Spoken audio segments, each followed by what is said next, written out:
Students, welcome back to ED academy. Myself Tejasvita और हम लोग यहाँ पर बायोलॉजी के सेशंस को आज आगे कंटिन्यू करने जा रहे हैं।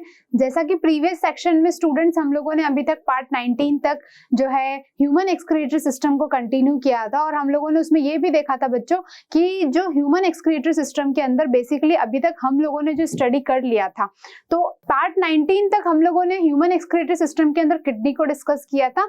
एंड किडनी को डिस्कस करने के बाद स्टूडेंट्स हम लोगों ने जो नेफ्रॉन था, नेफ्रॉन का जनरल स्ट्रक्चर हम लोगों ने देखा था और हमने ये भी देखा था कि उसके जितने भी पार्ट्स है like loop of Henle, PCT, DCT और Bowman capsule, glomerulus, collecting duct, इन सभी डायग्राम्स को हम लोगों ने वहां पे क्या किया था, इस डायग्राम के अंदर, स्ट्रक्चर के अंदर देखा था कौन कहाँ सिचुएटेड है और क्यों सिचुएटेड है।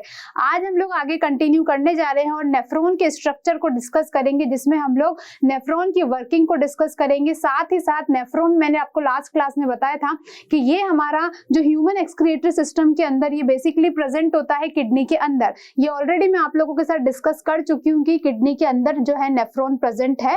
तो बेसिकली जो नाइट्रोजनस वेस्ट हमारी बॉडी से एज ए एक्सक्रिएशन, जो बॉडी से नाइट्रोजनस वेस्ट को फिल्टर आउट करने की जो प्रोसेस होती है वो बेसिकली किडनी के अंदर कौन परफॉर्म करता है, वो परफॉर्म किया जाता है नेफ्रॉन के थ्रू। अब नेफ्रॉन के अंदर जब ह्यूमन नाइट्रोजनस वेस्ट का एक्सक्रिएशन होता है, उस टाइम पर जो यूरिन फॉर्मेशन होता है, एग्जैक्टली वो यूरिन फॉर्मेशन कैसे होता है और किडनी अगर इन केस कभी किसी प्रॉब्लम के कारण अगर डिफेक्ट हो जाती है, खराब हो जाती है, देन उसका क्या सॉल्यूशन है, हम कैसे ह्यूमन बॉडी के अंदर किडनी को रिप्लेस कर सकते हैं, इन सभी चीजों को आज अपने अपने वीडियो के अंदर हम लोग बहुत अच्छे से डिस्कस करने वाले हैं। आइए आप लोग और बने रहिए ताकि आप लोग पूरा नेफ्रॉन के स्ट्रक्चर को यहाँ पर डिस्कस कर पाए। तो स्टूडेंट्स, हम लोग आज इस पार्ट में नेफ्रॉन के स्ट्रक्चर को यहाँ पर डीपली डिस्कस करने वाले हैं। तो सबसे पहले मैं आप लोगों को नेफ्रॉन का स्ट्रक्चर, जो मैंने लास्ट क्लास में आप लोगों को बताया था कि बेसिकली नेफ्रॉन के अंदर ये पार्ट्स प्रेजेंट होते हैं, आज हम देखेंगे उसकी फंक्शनिंग क्या है। ठीक है, तो देखिए बच्चों, हम लोग इसको पढ़ने जा रहे हैं और हम लोग देखते हैं कि इसकी क्या फंक्शनिंग है। The nephron runs the network of small blood vessel known as capillary that bring the impure blood containing many metabolic products and take out pure blood that has been filtered by the nephron. यानी कि आज आप लोगों के इसके अंदर आप ये पढ़ने जा रहे हो कि जो हम लोगों ने लास्ट क्लास में बोमेन कैप्सूल के बारे में पढ़ा था और बोमेन कैप्सूल के अंदर कुछ फाइन आपको यहाँ पर इस तरीके से ब्लड वेसल्स दिखी थी। तो ये था आप लोगों का एफरेंट एट्रियोल और ये था आप लोगों का इफरेंट एट्रियोल।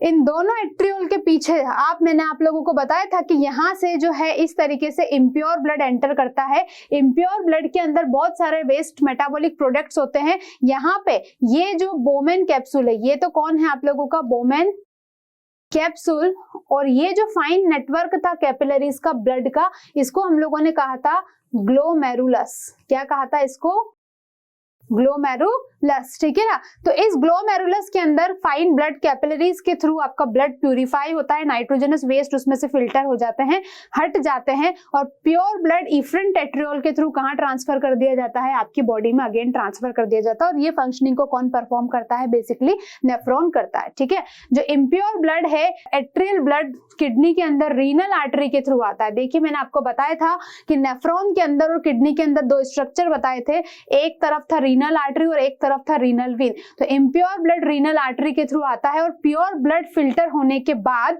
जो है रीनल वीन के थ्रू वापस बॉडी के अंदर क्या कर दिया जाता है, भेज दिया जाता है। तो ये चीज आप लोगों को ध्यान रखनी है। मैंने अपने डायग्राम में आप लोगों को क्लियरली बताया था। देखिए आप लोग चाहे तो यहाँ पे देख सकते हैं, मैं आप लोगों को बता देती हूँ, आप लोग ध्यान से देखना। ये रहा आप लोगों का बोमेन कैप्सूल और इसके अंदर ये जो कैपिलरीज दिख रही है, ये है आप लोगों का कौन, ग्लोमेरुलस। तो बेसिकली ब्लड को फिल्टर करने का वर्क यही करती है। तो सबसे पहले देखिए यहाँ पर रीनल आर्टरी के थ्रू जो कि ऑक्सीजनेटेड ब्लड यहाँ पे कैरी करती है, यहाँ पे इम्प्योर ब्लड आता है। कौन सा ब्लड आता है, इम्प्योर ब्लड। और इस एट्रियोल को अपन क्या बोलते, जिसके थ्रू आता है उसको बोलते हैं अपन एफरेंट एट्रियोल। मैंने अभी आप लोगों के साथ डिस्कस किया। ठीक है, यहाँ से ब्लड प्यूरिफाई होने के बाद ये वापस जा रहा है बॉडी नेक्स्ट आगे प्योर होने के बाद, जो किसके थ्रू जाता है, इफरेंट एट्रियोल। दूसरी बात मैंने ये भी बताया था कि एफरेंट एट्रियोल का जो डायमीटर है, जो इसका डायमीटर है वो थोड़ा सा क्या रहता है, लार्ज रहता है और इफरेंट एट्रियोल का डायमीटर जो है वो थोड़ा सा स्मॉल रहता है, क्योंकि यहाँ पर आर्टरी के थ्रू, हमें पता है आर्टरी के थ्रू ऑक्सीजनेटेड ब्लड आता है, तो ऑक्सीजनेटेड ब्लड काफी प्रेशर से आता है, उस वजह से इसका डायमीटर बड़ा रहता है। आपको दिख भी रहा होगा, देखिए ये थोड़ा सा आर्टरी विड्थ में ज्यादा है और इधर रीनल एट्रियोल जो है विड्थ में थोड़ी सी कम है, ठीक है ना। तो इस तरीके से ब्लड प्योरीफाई होने के बाद इफरेंट एट्रियोल के थ्रू, रीनल वीन के थ्रू, देखिए किसके पास जाएगा, ये आप लोगों को बता रखा है किसके थ्रू जाएगा, रीनल वीन के पास जाएगा, जो कि डीऑक्सीजनेटेड ब्लड को कैरी करती है, यानी कि उसके पास ऑक्सीजन का कंटेंट नहीं है। अभी तक हम लोगों ने सिर्फ और सिर्फ क्या देखा, इस तरीके से ब्लड का सप्लाई देखा, ब्लड प्योर होके जा चुका है, ठीक है। अब आगे की क्या प्रोसेस है, इन ट्यूब्यूल्स के अंदर बेसिकली क्या फंक्शन परफॉर्म होता है, PCT, loop of Henley, DCT, collecting duct, इनके अंदर किस तरीके से यूरिन फॉर्मेशन होता है, हम लोग अब ये स्ट्रक्चर वाइज देखने जा रहे हैं। तो देखिए हम लोग step by step function, nephron की फंक्शनिंग देखेंगे। तो बेसिकली नेफ्रॉन की फंक्शनिंग में 3 स्टेप्स आएगी। सबसे पहले फिल्ट्रेशन होगा, यानी कि ब्लड में से मेटाबॉलिक वेस्ट निकल के प्योर ब्लड को भेज दिया जाएगा बॉडी के पास, और उसमें से फिल्ट्रेशन होके नाइट्रोजनस वेस्ट निकल जाएंगे। उस नाइट्रोजनस वेस्ट में अगर कोई यूजफुल प्रोडक्ट्स है उनका रीएब्जॉर्प्शन होगा। फाइनली बॉडी के पास इंपॉर्टेंट कुछ भी लाइक इंपॉर्टेंट सॉल्ट, मिनरल्स या फिर वाटर, प्रोटीन, अगर ऐसा कुछ जो बॉडी के लिए क्या लगता है, हम लोगों को यूजफुल लगता है, बेनिफिशियल लगता है, उसको रीएब्जॉर्ब करने के बाद फाइनली मेटाबॉलिक वेस्ट को नाइट्रोजनस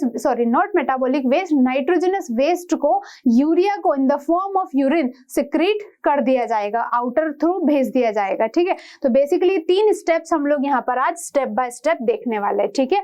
ये आप लोगों का नेफ्रॉन का स्ट्रक्चर है और एक एक करके हम सारे फंक्शन को यहाँ पर पढ़ने जा रहे हैं। तो सबसे पहले मैंने आप लोगों को बताया, पहले हम पढ़ेंगे फिल्ट्रेशन, उसके बाद हम पढ़ेंगे रीएब्जॉर्प्शन, देन हम पढ़ेंगे सिक्रीशन। उसके लिए आप लोगों को बार बार इस डायग्राम की जरूरत होगी, तो हम इस डायग्राम के थ्रू क्या करेंगे, इसका एक्सप्लेनेशन यहाँ पर देखेंगे। सबसे पहले हम लोग क्या पढ़ने जा रहे हैं, फिल्ट्रेशन को यहाँ पर देखेंगे कि क्या होता है फिल्ट्रेशन के अंदर, नाइट्रोजनस वेस्ट किस तरीके से वहां पर फिल्टर होता है, यानी कि एफरेंट एट्रियोल के थ्रू, रीनल आर्टरी के थ्रू इम्प्योर ब्लड आया, प्योर हुआ, और रीनल वीन के थ्रू, इफरेंट एट्रियोल के थ्रू ब्लड प्योर होके डीऑक्सीजनेटेड ब्लड को वापस बॉडी के पास सप्लाई कर दिया गया है।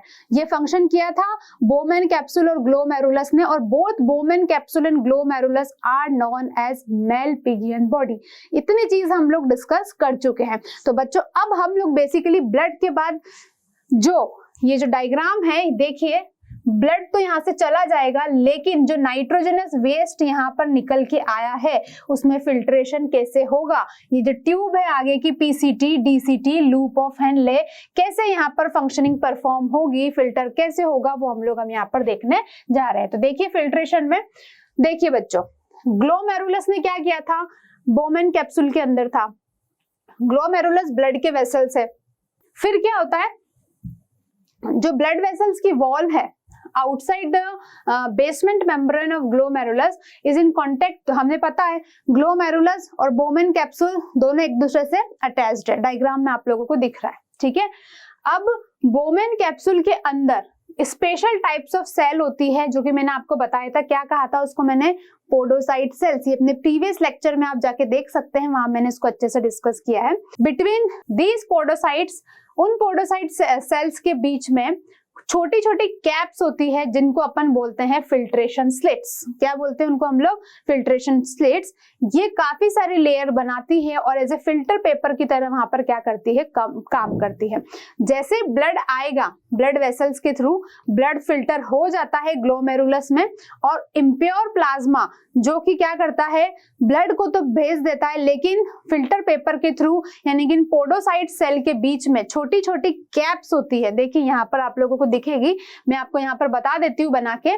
देखिए ये आपका बोमेन कैप्सूल, इसके अंदर ये ग्लोमेरुलस है। इन ग्लोमेरुलस के अंदर छोटी छोटी क्या प्रेजेंट है, ये इस तरीके से जो ग्लोमेरुलस है, इनके बीच में छोटे छोटे filtration slits, as a filter paper की तरह वो स्लिट्स काम करेगी।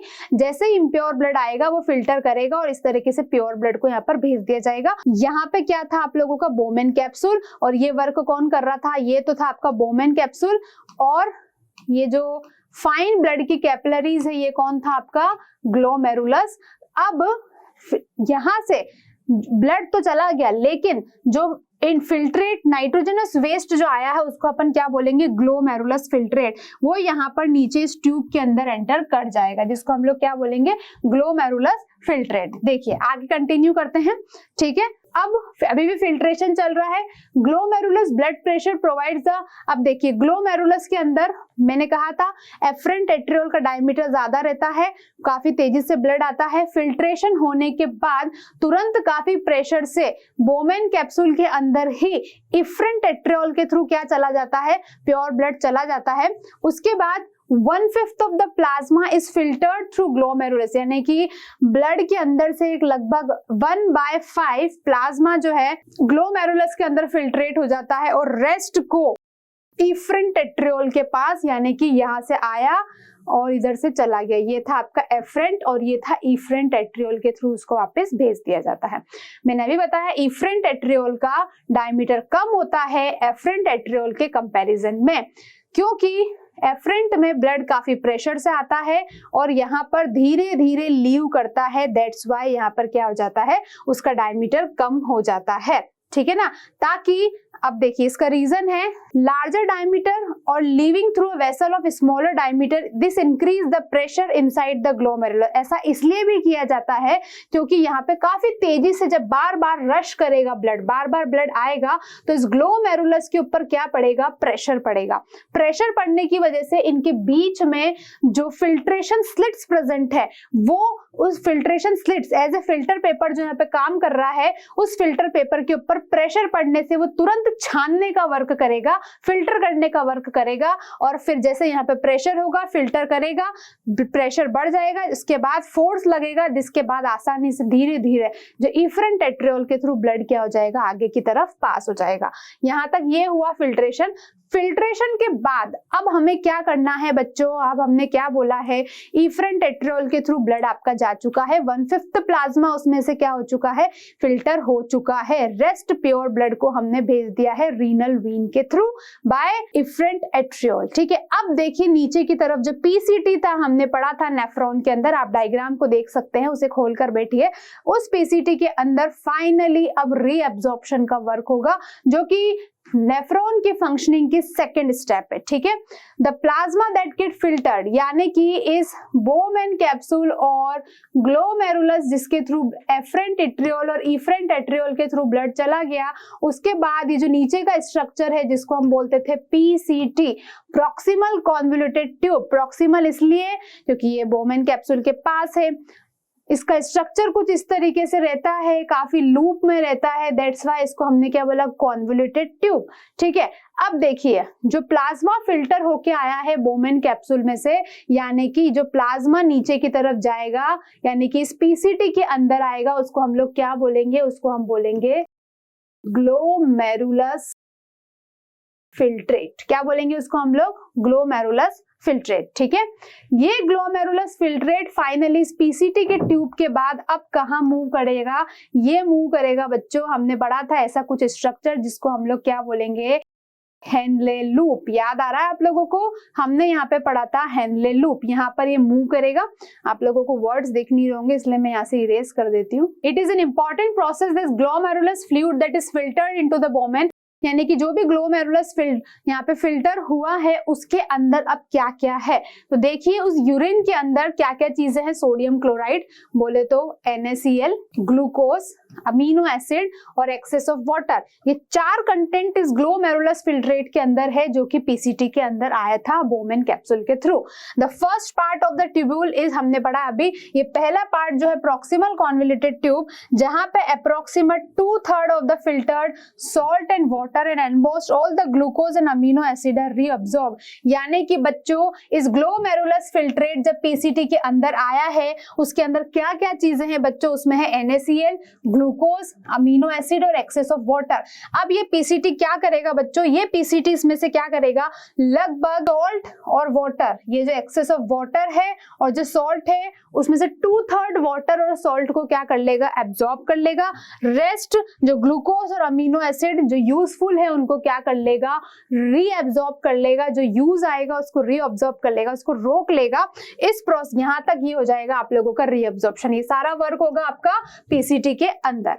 अब बच्चों देखिए रीअब्जॉर्प्शन यानी कि जो भी ग्लोमेरुलस फिल्ट्रेट, क्या था ग्लोमेरुलस फिल्ट्रेट में, excess of water, salt, glucose, amino acid, ये जो भी ये सारे जो कंटेंट थे इन सब चीजों के अंदर, ये ग्लोमेरुलस फिल्ट्रेट में से जो एसेंशियल कंटेंट है, जो यूजफुल कंटेंट है, उसको हम लोगों ने क्या कर लिया है, यहाँ पर रोक लिया है। उसको हम बोलेंगे reabsorption.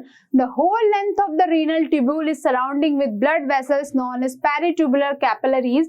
All that get reabsorbed is then passed back into the blood circulation. देखिए नेफ्रॉन के डायग्राम में मैं आप लोगों को बता देती हूँ। फाइनली ये था आप लोगों का पीसीटी। अभी यहाँ पे रीअब्जॉर्प्शन का वर्क हो चुका है। यहाँ पे क्या हो चुका है, रीअब्जॉर्प्शन का वर्क हो चुका है। अब आप लोग थोड़ा सा देखिए, ये आप लोगों को पीछे काफी सारी कैपिलरीज दिख रही होगी। देखिए रेड, ब्लू, ये सब क्या करेगी, ये सब कैपिलरीज प्रेजेंट है। बेसिकली इन कैपिलरीज का वर्क क्या होगा, ये कैपिलरीज क्या काम करेगी वहां पर, इनको पेरिट्यूबुलर कैपिलरीज बोलते हैं, जो कि रीअब्जॉर्प्शन होने के बाद ब्लड सर्कुलेशन वापस से क्या कर देती है, स्टार्ट कर देती है। ठीक है ना।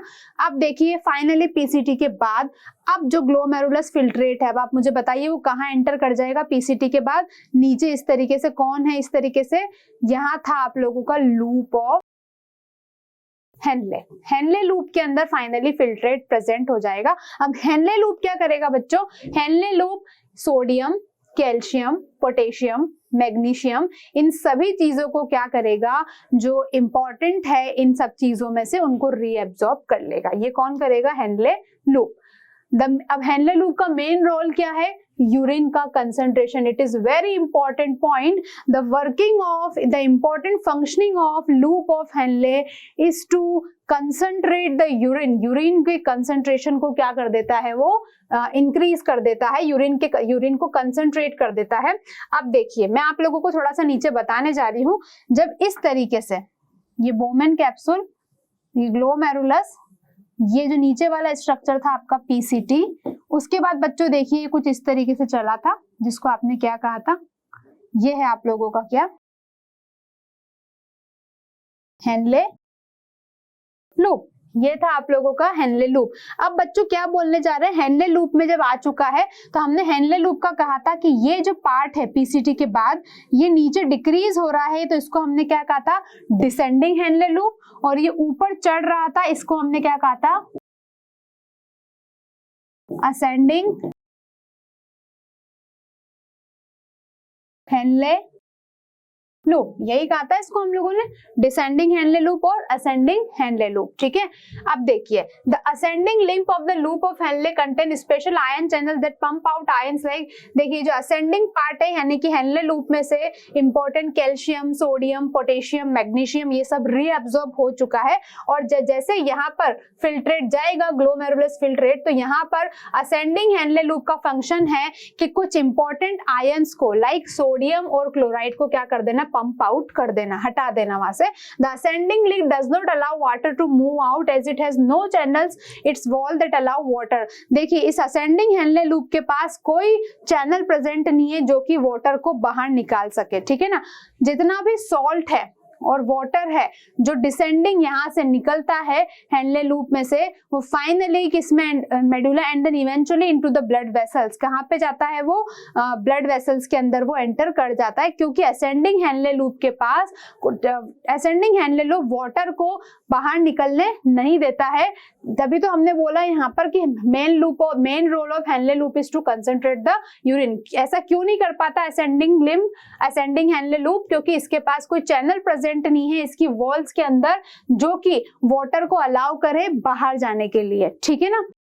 अब आगे देखिए आप लोग, अब ये फाइनली इसी रीजन की वजह से जो हेनले लूप है काफी लंबे टाइम तक क्या करता है, इसको वाटर को सिक्रीट करने में काफी लंबा टाइम लगता है। ठीक है ना। जैसे ही काफी लंबे टाइम के बाद वाटर हेनले लूप के पास, अब मुझे बताइए, ये आपका फिर से बता देती हूँ मैं, बोमेन कैप्सूल मैं हर डायग्राम में आपको बना रही हूँ, तो आई होप आपको पता लग गया होगा। ये बोमेन कैप्सूल है, ये ग्लोमेरुलस है, ये आप लोगों का क्या था, ये था पीसीटी, फाइनली ये था आप लोगों का डिसेंडिंग हेनले लूप, ये है आप लोगों का हेनले लूप।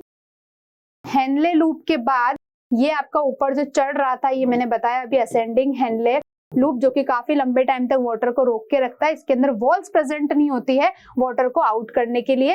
अब फाइनली यहाँ पर जो ट्यूब्स आती है आगे की तरफ, जिसको हम लोग क्या बोलते हैं, डिस्टल कॉन्वोल्यूटेड ट्यूब, डीसीटी के अंदर finally reabsorption of ions like calcium और सोडियम होता है। यानी कि यहाँ पे असेंडिंग हेनले लूप ने सोडियम और पोटेशियम को आउट कर दिया था, तो डिसेंडिंग कन्वोल्यूटेड ट्यूब यहाँ आने के बाद जो सोडियम यानी कि Na और कैल्शियम का क्या करेगा, रीएब्जॉर्प्शन यहाँ पर कर लेगा। यहां तक डीसीटी तक अभी तक ये चीजें का क्या हो चुका है, रीएब्जॉर्प्शन हो चुका है।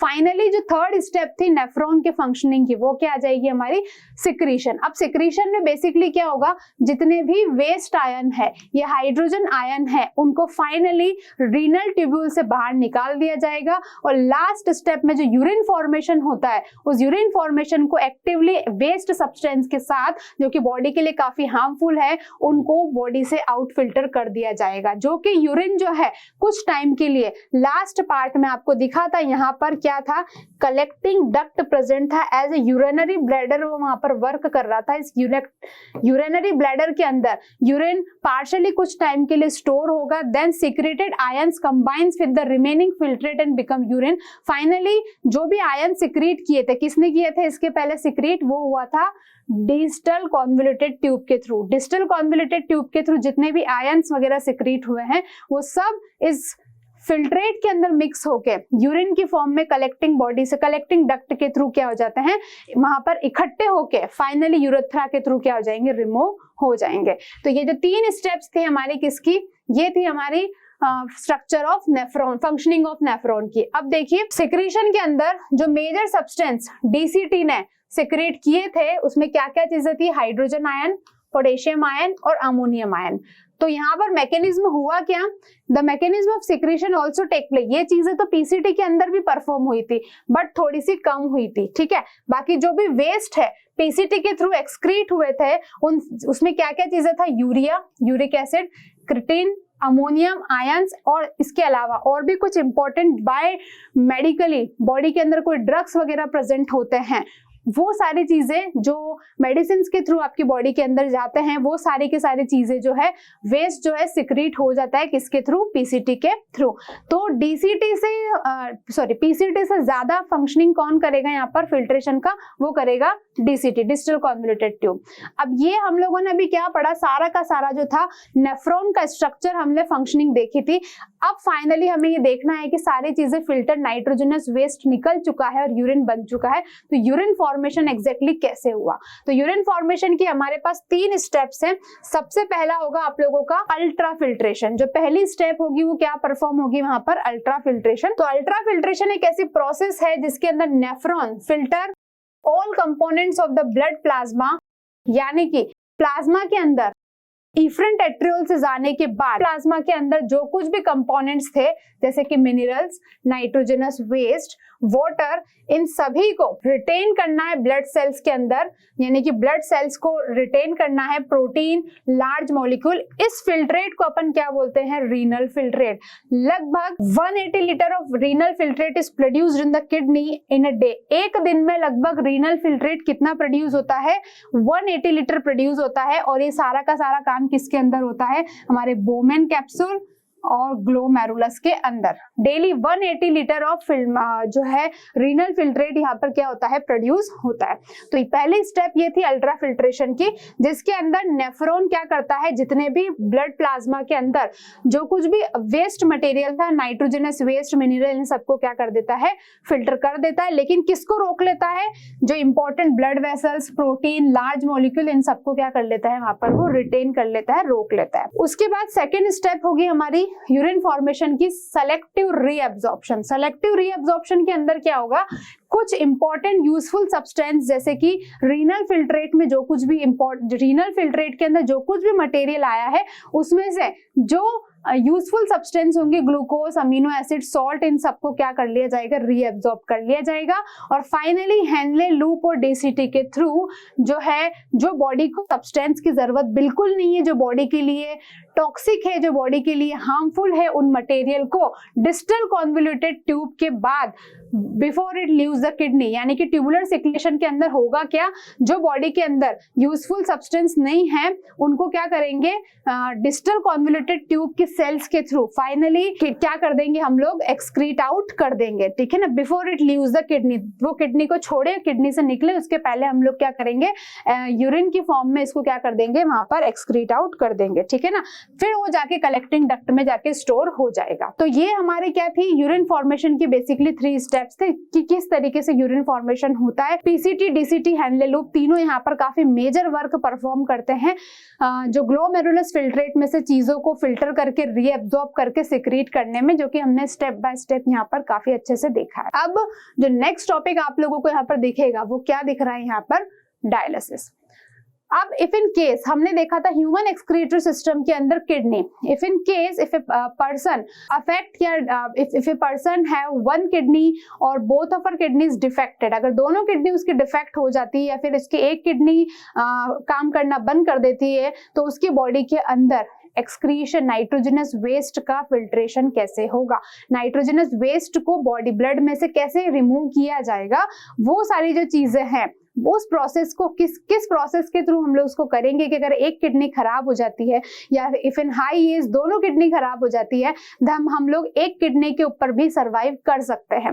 बट जब एक किडनी के ऊपर सरवाइव करेंगे लेकिन एक एज के बाद अगर दोनों किडनी खराब हो जाती है तो फिर कैसे ब्लड के अंदर से नाइट्रोजनस वेस्ट को सेपरेट करेंगे, उस प्रोसेस को हम बोलते हैं डायलिसिस। ये कहीं कहीं आप लोगों को हिमोडायलिसिस के नाम से भी मिलेगा। तो ये दोनों सेम चीज है, क्योंकि हम फाइनली ब्लड में से नाइट्रोजनस वेस्ट को क्या कर रहे हैं, फिल्टर आउट कर रहे हैं। तो ये क्या कहलाता है आप लोगों का, डायलिसिस एंड होमोडायलिसिस, ठीक है ना।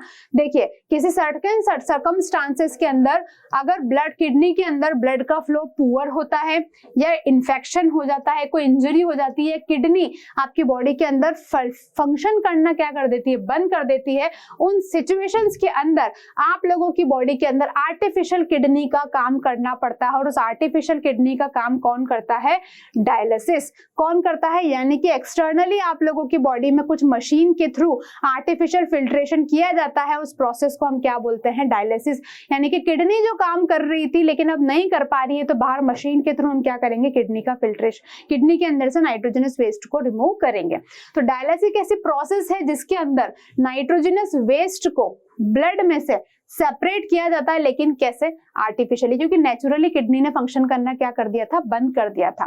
डायलिसिस को एक डिवाइस के थ्रू परफॉर्म किया जाता है जिसके अंदर से ब्लड में से सारे नाइट्रोजनस वेस्ट को क्या कर दिया जाता है, रिमूव कर दिया जाता है, क्योंकि आपकी किडनी फेलियर के कारण ब्लड में से नाइट्रोजनस वेस्ट रिमूव आउट नहीं हो पा रहे थे। आर्टिफिशियल किडनी के अंदर होता क्या है, तो देखिए मैं आप लोगों को थ्योरी के बजाय डायग्राम के थ्रू इस पूरी प्रोसेस को एक्सप्लेन करती हूँ। तो देखिए सपोज ये जो पेशेंट है, इसकी किडनी ने फंक्शन करना बंद कर दिया है, यानी कि इसकी किडनी ने ब्लड में से नाइट्रोजनस वेस्ट को फिल्टर आउट करना बंद कर दिया है। तो अब बेसिकली क्या करेंगे, तो सबसे पहले देखिए इसकी बॉडी के अंदर यहां से स्टार्ट, यहां से करेंगे। देखिए एरो आपको दिख रहे हैं। सबसे पहले हम लोग आर्टरी के अंदर से, आर्टरी क्या करती है, प्योर ब्लड को कैरी करती है। आर्टरी के अंदर से बोले तो ऑक्सीजनेटेड ब्लड जो कैरी करती है, आर्टरी के अंदर से ऑक्सीजनेटेड ब्लड को हम लोग क्या करेंगे, कैरी करेंगे। यहाँ पर ये आर्टरी से निकल के आ रही है और एक पंप लगा हुआ है जिसके थ्रू आपका ब्लड फाइनली कहाँ छोड़ा जा रहा है। उसके पहले आप इस एपरेटस को देखिए, ये जो स्क्वायर बॉक्स आपको दिख रहा है ये है एक टैंक, जिसको हम लोग क्या बोल सकते हैं, इसको आप लोग बोल सकते हो डायलाइजिंग टैंक। इस टैंक के अंदर आपको खूब सारी इस तरीके से पतली पतली ट्यूब्स नजर आ रही है जो कि सेलेक्टिवली परमिएबल मेम्ब्रेन की बनी हुई है। ये ट्यूब्स किसकी बनी हुई है, सेलेक्टिवली परमिएबल, यानी कि सेलेक्ट करेगी कि किन चीजों को मुझे पास करना है और किन चीजों को मुझे पास नहीं करना है। तो ब्लड फाइनली इस डायलाइजिंग टैंक के अंदर एंटर कर जाएगा। इस डायलाइजिंग टैंक के अंदर क्या है वो भी हम लोग देख लेते हैं। यहाँ पे आप लोगों को बॉटल नजर आ रही होगी, इस बॉटल के अंदर है डायलाइजिंग सॉल्यूशन। एग्जैक्टली यही वो सॉल्यूशन है जो कि आपकी पेशेंट की बॉडी से जो भी ब्लड हम लेके आए हैं, यानी कि जिसमें से हमको नाइट्रोजनस वेस्ट को क्या करना है, निकालना है, रिमूव करना है, वो ब्लड हम इसमें डालेंगे। तो यहाँ से ये जो डायलिसिंग सॉल्यूशन इसके अंदर डाल दिया जाता है टैंक के अंदर, यही वो डायलिसिंग सॉल्यूशन है जो कि ब्लड में से नाइट्रोजनस वेस्ट को क्या करेगा, फिल्टर आउट करेगा। अब फाइनली ब्लड आपका एंटर कर जाएगा और एंटर करने के बाद इतनी सारी ट्यूब्स में राउंड राउंड होके आपका ब्लड इसके अंदर क्या करेगा, सर्कुलेट करेगा। ब्लड यहाँ से सर्कुलेट करने के बाद अब आप लोग देखेंगे यहाँ से ब्लड जैसे सर्कुलेट होता है, उसके बाद फाइनली यहाँ पे लास्ट में पहुंचने के बाद ये मैंने बताया ट्यूब सेलेक्टिवली परमेबल मेम्ब्रेन की बनी हुई है। तो इन ट्यूब्स में से नाइट्रोजनस वेस्ट को क्या करना है, ये ट्यूब्स क्या करेगी, ब्लड में से नाइट्रोजनस वेस्ट को निकाल लेगी और ब्लड को क्या कर देगी, प्यूरिफाई कर देगी। लेकिन उस बीच में हुआ क्या कि यहाँ पर ये जो टैंक प्रेजेंट है, इस टैंक के अंदर प्रेजेंट है फ्रेश डायलिसिंग सॉल्यूशन। ये फ्रेश डायलिसिंग सॉल्यूशन ने क्या किया, ब्लड में से नाइट्रोजनस वेस्ट को फिल्टर कर दिया। किसने किया वो वर्क, इन ट्यूब्स ने। और ये ट्यूब्स किसकी बनी हुई है, सेलेक्टिवली परमेबल मेम्ब्रेन की। ब्लड तो फिल्टर हो गया लेकिन इंप्योरिटीज कहाँ आ गई, इस डायलिसिंग सॉल्यूशन के अंदर। तो यहाँ पे तुरंत ये जो डायलिसिंग सॉल्यूशन हमने यूज किया एक बार में, इस इम्प्योर डायलिसिंग सॉल्यूशन जिसके अंदर एक्सेस ऑफ सॉल्ट है, यूरिया है, इसको तुरंत इस बॉटल के अंदर निकाल लिया जाता है और फ्रेश ब्लड को, फ्रेश ब्लड बोले तो यानी कि जो ब्लड जिसमें से हमने नाइट्रोजनस वेस्ट को फिल्टर कर दिया है, वो अगेन इस तरीके से यहाँ पर ट्रांसपोर्ट होगा और फाइनली इस यहाँ पर अगेन इन ट्यूब्स के थ्रू वापस से ह्यूमन बॉडी के अंदर वीन्स के थ्रू ट्रांसपोर्ट करेंगे, क्योंकि अभी इसके अंदर ऑक्सीजन नहीं है। अभी हमने ब्लड को सिर्फ क्या किया है, ब्लड में से नाइट्रोजनस वेस्ट को सेपरेट किया है, ठीक है ना। ब्लड फाइनली किसके थ्रू एंटर कर चुका है, वीन्स के थ्रू बॉडी में एंटर कर चुका है और एक राउंड जो है डायलिसिस का यहाँ पर पूरा हो जाता है। तो आर्टरीज के थ्रू इम्प्योर ब्लड दिया जाता है, सॉरी आर्टरीज के थ्रू जो ब्लड आता है ऑक्सीजनेटेड ब्लड, उसको उसमें डायलिसिंग टैंक में डाला जाता है। सेलेक्टिवली परमिएबल मेम्ब्रेन के अंदर ब्लड पास होता है।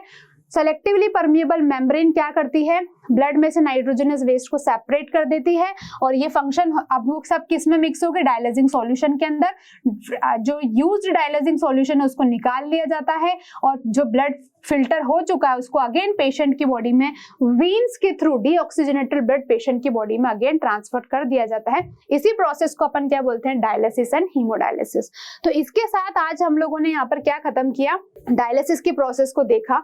अभी जो डायलिसिंग फ्लूइड था मैंने आपको बताया, इसके अंदर पेशेंट का ब्लड डाला जाता है और ऑस्मोटिक कंसंट्रेशन के कारण ब्लड वहां पे ब्लड में से नाइट्रोजनस वेस्ट सेपरेट हो जाता है, क्योंकि पेशेंट के ब्लड में काफी नाइट्रोजनस वेस्ट प्रेजेंट है। जब वो इन ट्यूब्स के थ्रू पास होता है नाइट्रोजनस वेस्ट वाला ब्लड, तो उस पैसेज में होता क्या है कि ब्लड में से नाइट्रोजनस वेस्ट सेपरेट हो जाते हैं ट्यूब्स के थ्रू और वो डायलिसिंग सॉल्यूशन में क्या हो जाता है, मिक्स हो जाते हैं।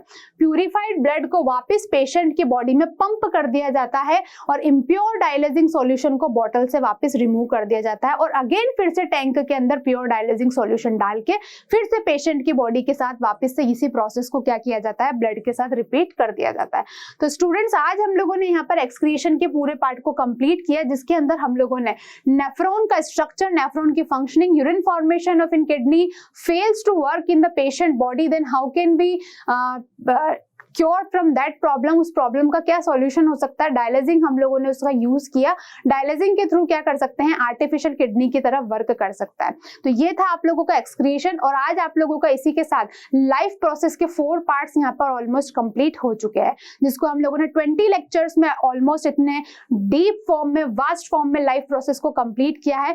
अगर आप लोग 1 to 20 पार्ट देखते हैं तो लाइफ प्रोसेस आप लोगों का एग्जैक्टली क्लियर हो जाएगा और आप लोगों को कहीं पर भी कोई प्रॉब्लम नहीं आएगी, ठीक है।